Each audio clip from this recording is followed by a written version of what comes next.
Technology, a word that has countless of meanings and also comes in different forms. This includes cell phones, computers, video games, televisions, TV shows, and the list goes on.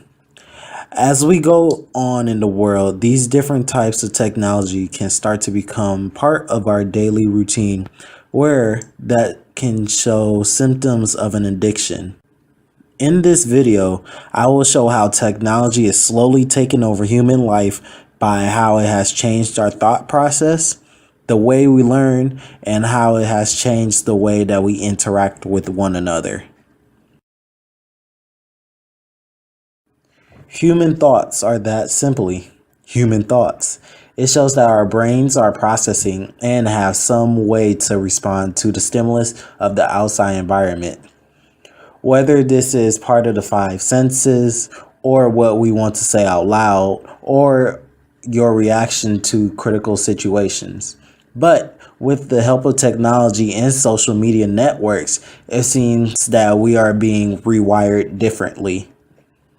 In an article by Oxford University neurologist Susan Greenfield, unless we wake up to the damage that the gadget-filled 21st century is doing to our brains, we could be sleepwalking towards a future in which technology blurs the line between living and non-living machines, and between our bodies and the outside world.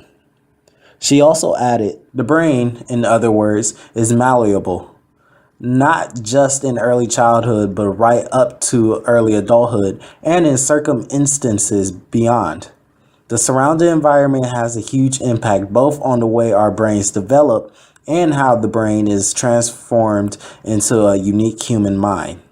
Having the internet in the palm of our hands and having such easy access to it has made us lazy. I'm not saying any names. Google has interfered into future deep knowledge. Even though Google is a great search engine to find things, it has also made us lack details. Another way that our mindset is changing has been afflicted on us in the world by one simple concept: body image. The National Eating Disorder Association defines body image as how you see yourself in the mirror when you look in the mirror or when you picture yourself in your mind. It encompasses what you believe about your own appearance, how you feel about your body, including your height, shape, and weight, and how you sense and control your body as you move. Body image is how you feel in your body, not just about your body. This concept in the world has been pounded and construed in magazines and pictures everywhere. For example, let's have a look at this modeling picture. This picture may look great now, but it's actually been photoshopped to appease the world that this is the body image for everyone. However, no one really knows that the picture started off like this.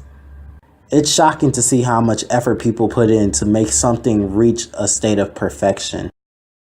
I mean, if you are thinking through something or you're trying to figure something out, you can reach a lot of people quicker than by word of mouth. So, specifically with phones and internet and social media, I think people can use a lot of different people for, use technology and reach a lot of different people.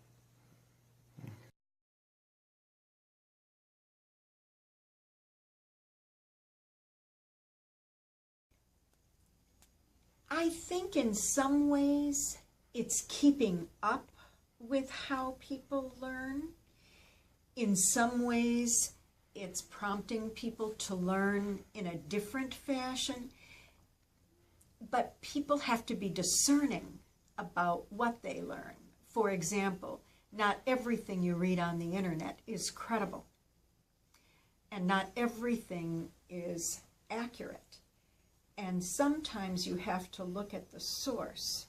For example, if you read about an international incident on a platform that's based in the United States, that will be different from a URL that you might find that's based in Europe. You know, it's like the difference between listening to the local news media and listening to the BBC. Our day-to-day lives are being changed by the dreaded skill that some people say that they are masters at, but 98% of the world can't manage: multitasking. Human multitasking is the apparent performance by an individual of handling more than one task at the same time. The term is derived from computer multitasking. This includes watching the television, while replying to an email, while cooking dinner, and listening to your spouse talk about their day. To some people, this sounds like their everyday lives, but juggling all these things at once is actually messing with your concentration. Scientists have concluded that when someone multitasks, it lowers their focus on certain tasks that leave them not able to perform at their full potential. For college students, multitasking can lead to procrastination and sloppy work ethics. To show how this is demonstrated in the real world, here's a clip. Now Dr. Strayer is taking Petrus back to the lab for the second part of the test, designed to give a concrete rating of his multitasking ability. We have a driving simulator. I'll have you do some cognitive tasks while you're driving. People who claim to be super taskers can do that cognitive task and drive without impairments to either the cognitive task or to driving. So, you want to try being Absolutely. a super tasker? I'd like to see. This test simulates the conditions of driving while talking on the phone. Petrus will have 2 tasks to carry out while driving, solving a series of maths problems while memorizing a list of words. The test is designed to be more demanding than the average phone conversation, so Dr. Strayer can track just how much Petrus's performance suffers at each task. Excellent. I'm going to ask you a series of math problems and give you a short word to remember after each problem. I'm going to ask you to recall all the words in the order that you heard them in. So, are you ready to begin? Yes. Sitting at home, it's not possible to do the driving task, but have a go at completing the maths task and memorizing the words to test your own ability to multitask. Is 3 divided by 1 minus 1 equal to 2? Yes. Ice. Is 2 times 2 plus 1 equal to 4? No. Owl. Is 9 times 2 plus 2 equal to 20? Yes. Toy. Recall. Ice. Skip.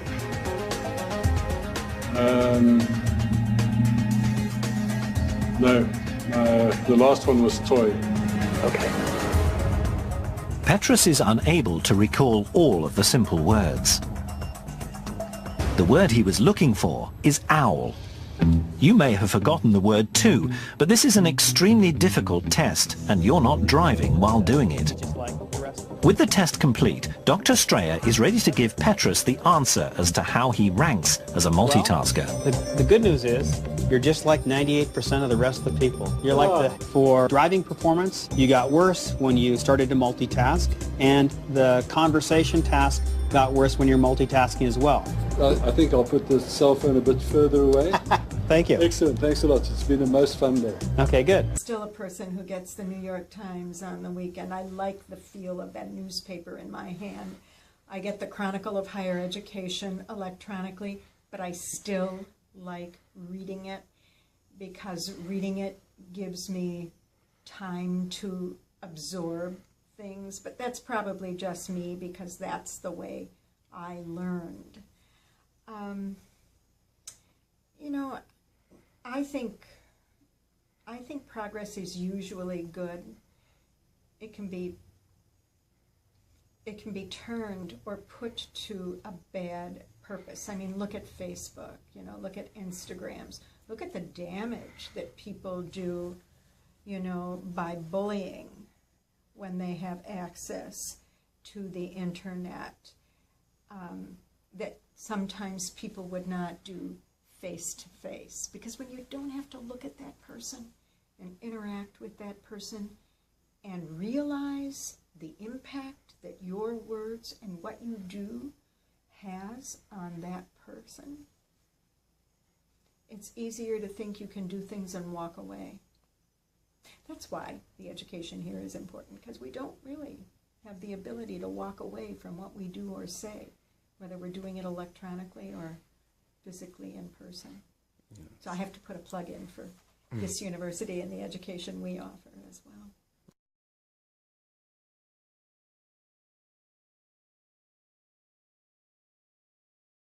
Are you a frequent user of technology? Yes, I have my phone in my hand all the time. What kinds do you use? I use Instagram, Facebook. I just browse the internet. How often a day do you say that you use yours? All the time, like all the time. It's in my hand.